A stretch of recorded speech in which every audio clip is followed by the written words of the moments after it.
김행 여성가족부 장관 후보자가 인사청문회 도중에 퇴장한 뒤에 오늘까지 돌아오지 않았습니다. 어제 청문회에서 무슨 일이 있었던 걸까요? 직접 보고 오시겠습니다.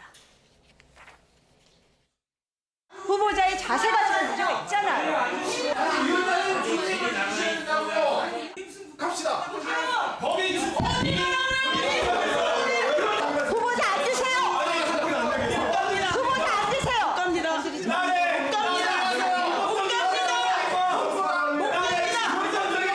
원활한 청문회 진행을 위해 10분 정회하겠습니다. 협의를 하려고 했는데 지금 후보자가 들어오지 않고 있습니다.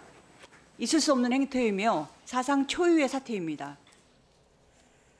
네, 이제 어제 밤 국회 상황인데요.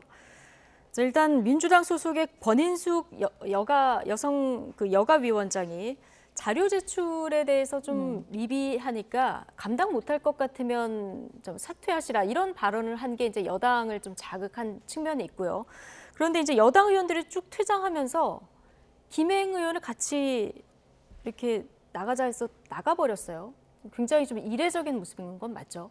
처음 봤습니다. 처음 보셨습니까? 처음 봤고요. 일단 보통 이렇게 이제 인사청문회 할 때 위원장이 이렇게 자기 의견이 많은 위원장도 저는 처음 봤습니다. 뭐 자료 제출이 미비한 것도 잘못된 겁니다. 네. 사실은 성실하게 자료 제출을 해야 되지만 그렇다 그래갖고 위원장이 사퇴라는 표현을 쓰면서 여당 의원들을 자극한 것은 분명한데요.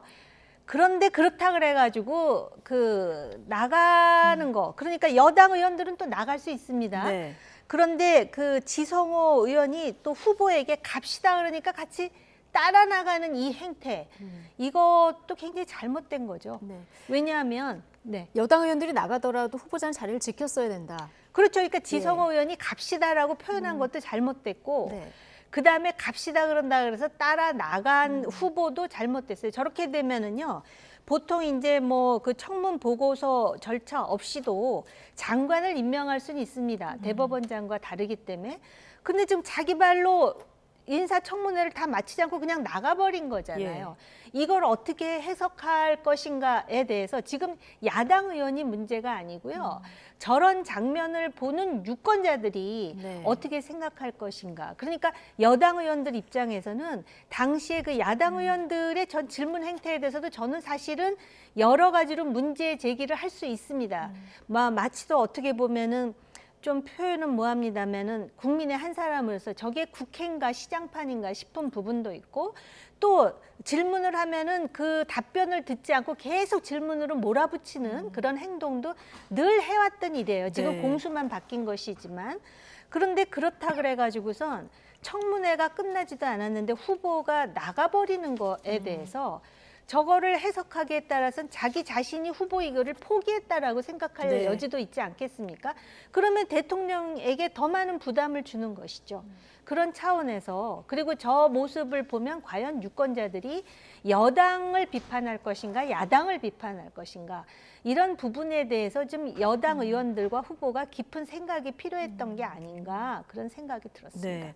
어쨌든 오늘 야당 의원들만 참석해서 회의를 재개했는데 여당도 참석을 안 하고 김행 후보자도 참석을 안 했기 때문에 청문회는 이대로 끝나는 분위기인 것 같은데요. 여당은 이게 막무가내 청문회다 이렇게 비판을 하고 있고요. 민주당에서는 김행 후보자가 청문회를 드라마틱하게 엑시트했다. 본인의 발언을 빙자해서 또 이렇게 비판했는데 어떻게 평가하십니까? 이것은 그냥 단순히 코미디라고 얘기할 수준을 뛰어넘는 것 같아요. 그러니까 국회법에 있으면 사실은 공식적으로 대통령에 대해서, 임명권자인 대통령에 대해서 국회의장이 항의라도 해야 되는 거 아닌가, 그런 네. 정도. 물론 국회의원들이 일정한 저런 어떤 파행에 대한 원인을 제공했다 하더라도 최소한 후보자만큼은 너무 이것은 진짜 오만방자한 행동이죠. 사실은 있을 수 없는 행동이고, 사내를 하는 게 아니라 정회를 했는데 후보자가 어디 가서 안 나타났다. 이것은 결코 받아들일 수 없는 상황이고, 그것은 뭐냐면 이 김행 후보자 마음속에 당신들이 어떻게, 야당이 어떻게 하더라도 나는 대통령이 어떤 형태로든 장관 시켜줄 거야. 예. 그런 생각 때문에 저런 행태가 있었고 이것은 사실은 어제 오늘의 일이 아닙니다. 제가 비판하기 어려운 게 문재인 정부 때도 결국에는 그 국회에서 부결된 부분에 대해서 대통령이 계속적으로 하니까 이게 벌써 문재인 정부부터 이 정부까지 몇십 명의 장관 후보자들이 예. 부결된 상태에서 그대로 진행되는 이 파행을 어떻게 지향해 가느냐가 우리 국회의 정치의 과제가 돼 버렸거든요. 그러니까 네. 실제적으로 인사청문 제도를 뜯어 고쳐야 되고요. 또 보다 중립적인 어떤 인물 추천 과정이라든지 그런 예. 게 한번 필요한 것 같고요. 문재인 정부 때도 인사 과정에 대한 문제가 제도적으로 시스템이 안 됐다는 문제가 있어서 이 정부는 좀 더 잘해줄 줄 알았는데 이 정부는 아예 통 없어요. 그렇게 그 기능조차도 그런 것들이 계속적으로 방치하고 이게 몇 년 더 수많은 장관 후보들이 딱 올라와야 되는데 이런 상태로 계속 대치하면서 가야 될 것인가 네. 참 어려운 문제 같습니다. 네.